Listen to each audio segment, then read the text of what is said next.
Alright, the wine I'm excited about. Good stuff. Yep. So this one, Hermann J. Wiemer, if pronounced German. I don't know if he's been Americanified on the name or not, but he was born in Germany and in Bernkastel, which is where one of my favorite producers, Fritz Haag, one of my favorite producers of German Rieslings from. So that's the heart of the Mosel wine country, which is near and dear to my heart. So he comes from there and moved out to New York and found what he thought was some perfect land to grow Riesling on. I got this all off the back of the bottle. We were reading it earlier. It's got a pretty large paragraph. Yeah, kind of accessible knowledge, I guess. But point being that there's definitely going to be some German influence on here. Apparently the estate started in 1979, so that's pretty cool too. And this is, did you read the whole thing? It's the Riesling Late Harvest. Alright. So this is 9% alcohol. So it's going to have quite a bit more residual sugar. Hopefully being like the Spätlese level. I think that's what I'm Yeah, that could be exciting. I want to see it.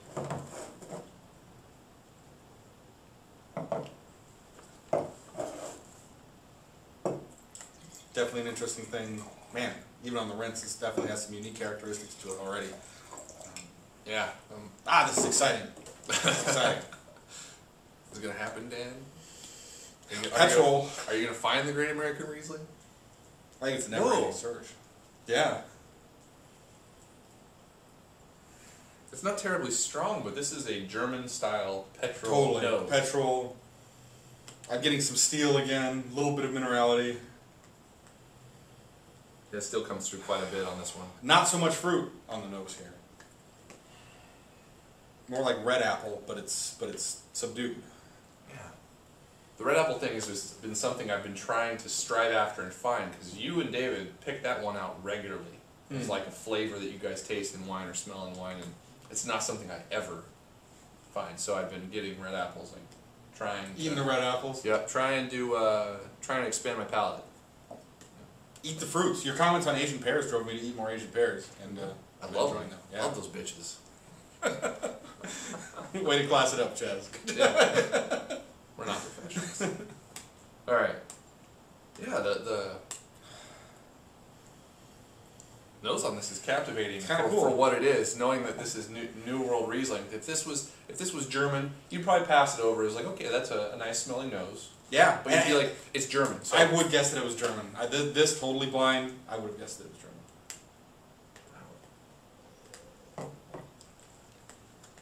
Definitely sweeter. Wow. A lot of sugar on For those of you familiar with Spätlese style wines, this is definitely even sweeter than that. Like this is, I don't know if Auslese is really where it's going, but you know they say it's late harvest. A lot of wines that are marked that are built as dessert wines, and it's certainly not thick and syrupy, but there's definitely a lot more sugar going on. It is thicker though than the previous two wines. And unlike sort of the German ones where it's got the sugar, but it's light on its feet. Like the acidity backs everything up. This is it doesn't have that. Right, the acidity is not nearly as strong.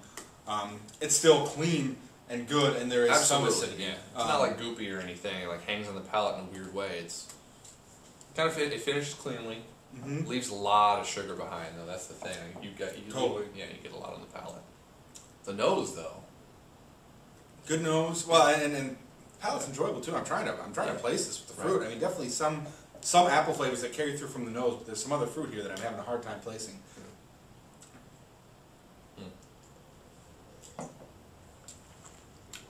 I'm gonna go with pineapple out of the can. Yeah, I like the fresh stuff you cut out. I'm gonna go with it. Reminds me a little bit of some canned pineapple slices. Pretty good.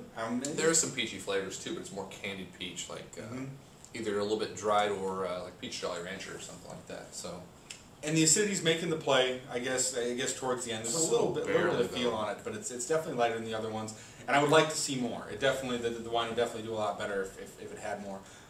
One thing I really want to underscore, though, now that I've gotten through the three wines, you know, we're talking a little bit down on this one because it's a little more away from our style, but these are all super clean and well put together, and hands down better than most of the Rieslings that we've tried locally. In Oregon, yeah. For a selection of three, even if I were to put together a selection of three choice Rieslings from the Northwest, these three would stand up very well against them, and are definitely and are amongst the best American Rieslings I've ever had. So, thanks Mikey Perp for sending us some solid wines. Yeah, I'm gonna have to agree with that. I mean, the wines are fantastic, and there are good Oregon Rieslings out there, right? But I think that these ones are unique in that, and yeah, I'd probably pick these over the Oregon stuff. So sip that. Yeah. Good job. Thank you. Sprite. I'm drinking Sprite, dude. I don't drink soda.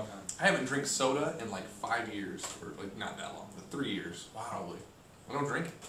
Trisha got me hooked on this thing where I just drink water now. Like that's the only thing that refreshes me is water. Like juice is like too much, so I just drink water. Sorry. All right, and I'm not a big Sprite drinker per se, but that's totally what it reminds me of. Fucking wine has a ton of sugar. Yeah.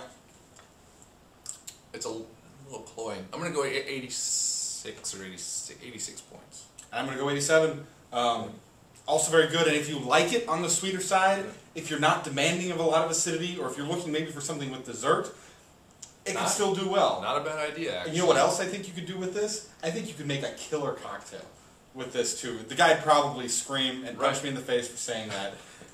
But the acidity won't combine with any sort of mixer or any sort of alcohol and turn destructive. Like this has got a lot of sweetness, low acidity. Yeah, that's kind of what you need for a mixer, especially when you're comparing it with juice. Yeah, and it contributes like a little bit of these nice tropical flavors, you know, and some nice clean fruit that you know that won't burn out or you know totally bomb out something that you're mixing it with.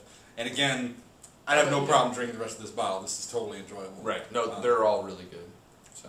Yeah, the 2008 figure Red Newt was the winner for us. Yeah, I think so. Although I put these both of these are very close. This is the most balanced effort.